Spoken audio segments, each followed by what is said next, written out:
Alcohol చేయడానికి ఆమెకు self control అనేది ఉండదు సార్. మేము అందరం మేజర్స్ మీ అసలు మమ్మల్ని ఎట్లా కొడతారు? సొసైటీలో అసలు కొట్టే రూలే లేదు అసలు. 5th క్లాస్ నుంచే కొట్టారు. మేము డిగ్రీ స్టూడెంట్స్ సార్. ఆల్రెడీ మాకు ఆ స్టేజ్ అయిపోయింది. మేము అందరం మేజర్స్ మాకు అందరికి ఓటాకు ఉంది. ఆమె అట్లా ఎట్లా కొడతారు సార్? ఇంకోటి మళ్ళీ మా పేరెంట్స్ కూడా రెస్పెక్ట్ అనేది అసలు ఇయ్యదు. మా పేరెంట్స్ ఏం చేసి సార్ ఎట్లా పడితే అట్లా మాట్లాడతారు సార్. అసలు మా మేడంకి అసలు సెల్ఫ్ కంట్రోల్ అనేది లేదు సార్. మా మీద ఎగబడుతుంది అంటే నైట్ టైం ఆల్కహాల్ చేసి మా మీద ఎగబడి మమ్మల్ని ఏమైనా చేస్తే మా పేరెంట్స్ సార్ ఆ బాధ.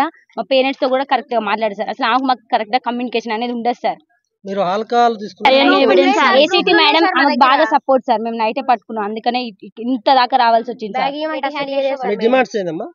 మాకు మెయిన్ మా ప్రిన్సిపల్ మేడం వద్దు, ఏసీటీ మేడం కూడా సస్పెండ్ చేయాలి అంతే. మాకు ప్రిన్సిపల్ మేడం అవి ఉన్నాయి కూడా దొరికినాయి బీర్ బాటిల్స్ రూమ్ సీల్ చేసినాం సార్.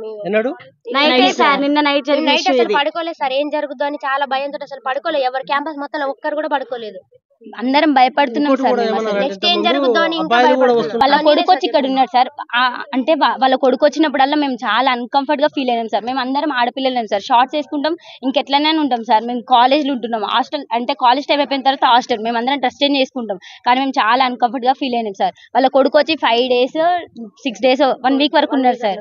అట్లా ఎట్లుంటారు సార్? అసలు అది రూల్ ప్రకారం ఉండొచ్చా సార్? బయట కూర్చుంటే మమ్మల్ని బయటికి రావద్దనే సార్. 3 years 4 years అయితే ఓకే సార్. కానీ మా ఏజ్ పర్సన్ అట్లా ఎట్లుంటారు సార్ హాస్టల్ అమ్మాయిలు? అసలు ఇది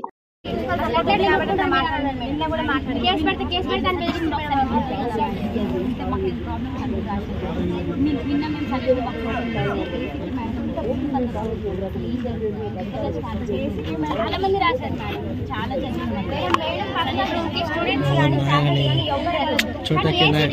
ఏం పని అసలు ఎందుకు వెళ్తారు?